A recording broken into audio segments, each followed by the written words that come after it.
Hey guys, welcome back to another video. It's your man Jay Will. So in this video I'm going to tell you 5 reasons why I think you should pick up the Google Pixel XL. Let's get into it. Alright guys, let's jump in here. So it was late in the evening and I was like, man, I really am enjoying this phone. So I'm going to tell these people that follow me some reasons why they should pick up the Google Pixel XL. Now, the first thing that you're looking at here is the screen. So that's one of the reasons I think you should pick it up. It's an AMOLED display. Now this is kind of a personal choice here, and I'll leave it up to you. Some people really enjoy an AMOLED display. I do. I think an AMOLED display is vibrant, it pops. I'm just one of those people who I really like an AMOLED display. More importantly, I like how vibrant this display is. It's very crisp, very sharp. I've been doing a lot of YouTube watching on here. And I've just been doing a lot of web browsing and YouTube. I think those are the main two. Not too much Twitter and stuff like that, because it's not really, that doesn't really mean anything. But YouTube for sure, and then I've been doing a lot of web browsing. So with that being said, the screen is probably one of the first things you see when you walk up to a phone or any device. When you're in a store or something, you're looking at it, you start to pick it up, and you're like, whoa. So you check it out. So this 5.5-inch Quad HD display to me is very impressive, and that's one of the reasons why I think you should pick it up. Next is the performance. Now there are not very many phones out there that perform very well if they're not stock. So stock Android is definitely a way that people should go. But it's a personal choice. I do like other skins. I've said it before. I like TouchWiz. I'm comfortable with TouchWiz. I'm comfortable with LG skin. But pretty much all my devices are stock. I didn't really pay attention to that. They have some kind of close to stock, or they are stock. And the performance on this phone to me is unmatched right now on any Android phone. This phone only has 4 gigs of RAM. And it's got a Snapdragon 821. Now there are not a lot of phones out there right now with a Snapdragon 821 in it. There are a few, but this is one of them. I'm just blown away by the performance of this phone. So when you hear people say that, it's kind of like we're really trying to express that the phone hasn't rebooted all of a sudden. The RAM management is great on here. Apps don't crash on me. I was watching Techzilla's video on his eBay app, and it just kind of jerked around and stuttered. And I was like, man, has mine done that before? So I checked it out, and I hadn't really had any kind of problems with my eBay app. I don't use eBay very often, but I am an eBay buyer. I used to sell on eBay, but I switched to Swappa when I need to sell something. But the eBay app for me has been pretty cool. Granted, I don't use it a lot. It is there. But I saw Techzilla's video. Shout out to Techzilla. I was like, man, his eBay, it is jerk. He demonstrated it on video too. If you haven't seen his video, go ahead and check him out. It's Techzilla. He's got a full review up on the Pixel. But he still reported that the performance is 100%. There's no crashing of apps. There's no reboots. There's nothing like that. So performance is unmatched, I say, from any other Android phone right now. I think that this phone is definitely a major win when it comes to how it's put together. The Snapdragon 821 holds up very well, and you know, battery life is that's a part of performance. And so I don't have the battery life separate, but I'm able to pull down at least 5.5 to 6 hours on every single charge, and more than that on some charges. And it lasts for a full day. Right now, I'm probably at about 20 hours or so. I'm at 19 hours with 33% left. And I've got 5. Look, there you go. See, it's no joke. I've got 5 hours and 5 minutes. I love real-time stats. 5 hours and 5 minutes. Screen on time. It's been off the charger for 19 hours and I've got 33% left. There are a lot of people reporting that the battery life is, well, not a lot, but there's enough. It's not about how many people are reporting it. It's who's reporting it. And so with me being a reviewer of phones and technology and stuff and just anything electronics, when I report something, sometimes people run with it. And I'm like, wait, don't just take what I say as the official thing. You go have your own experience. Get it. Don't not get it because of that. And don't buy it because of that.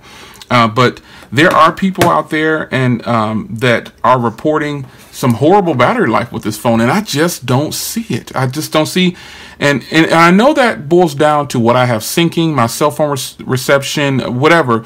You know, as far as performance goes, the cell phone reception is really good on here, and some people have reported that this is to enhance that. I don't care.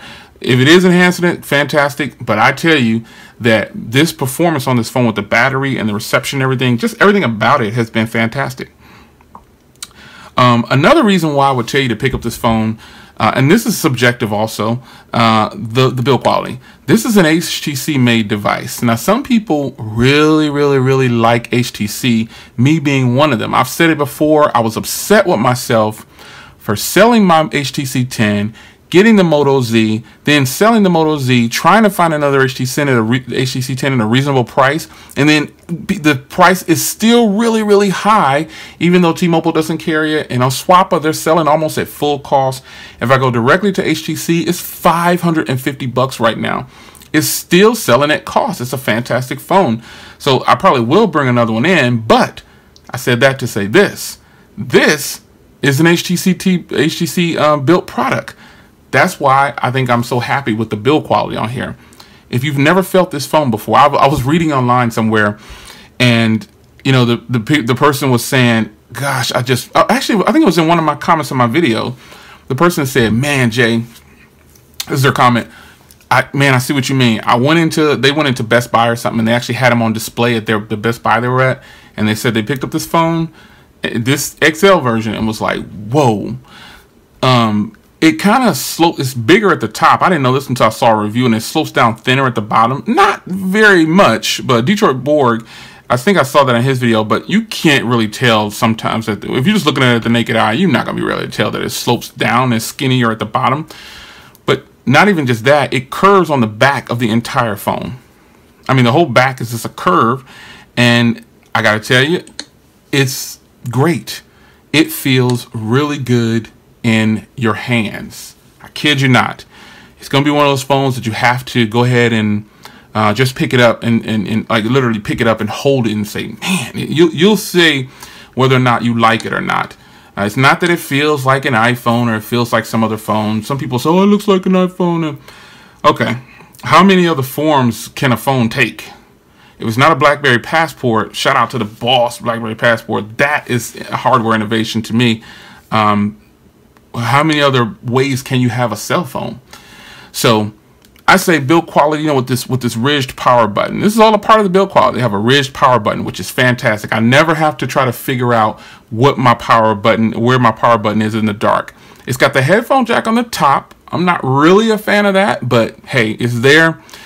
And you've got the speaker on the other side, the reverse side. It's kind of weird. The speaker's over here instead of over here. That's kind of weird.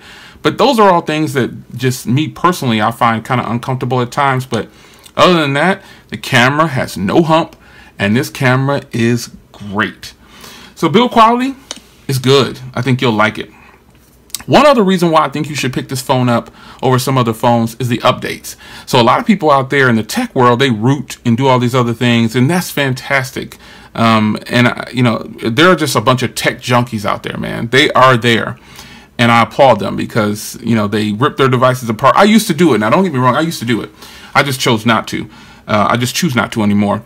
But updates from this phone are going to come directly from Google.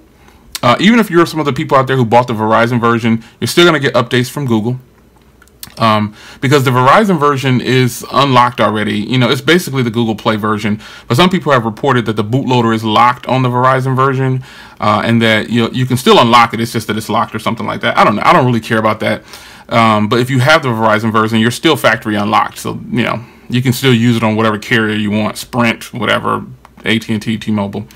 But updates on this phone will come first. And it does have a Snapdragon 821. Now, granted, the 823 will be out next year. We already know this.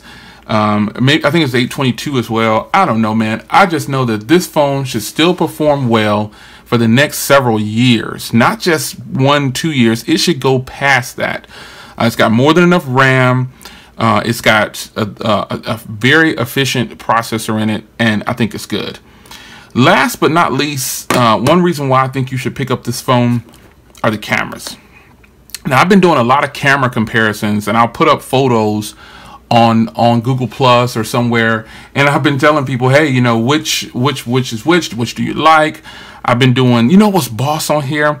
The photo blur or whatever it's called. Oh man, let me tell you, the blur joint, oh boy, the lens blur is sweet. It is sweet.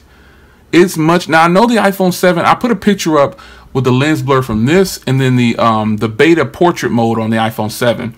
And to be fair, the iPhone 7, the blur effect is in beta. The whole thing is in beta. It says beta on your phone. It was added though in an update though. See, it was added in an update. So it said beta when you first did the update, but I've actually gotten another update on that. And I don't think it says beta anymore. I have to go look. But this was worlds better. You know why? Because I can adjust it on here.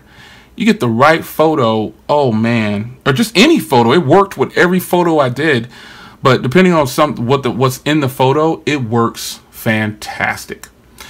So cameras on this phone, front and rear, to me are great.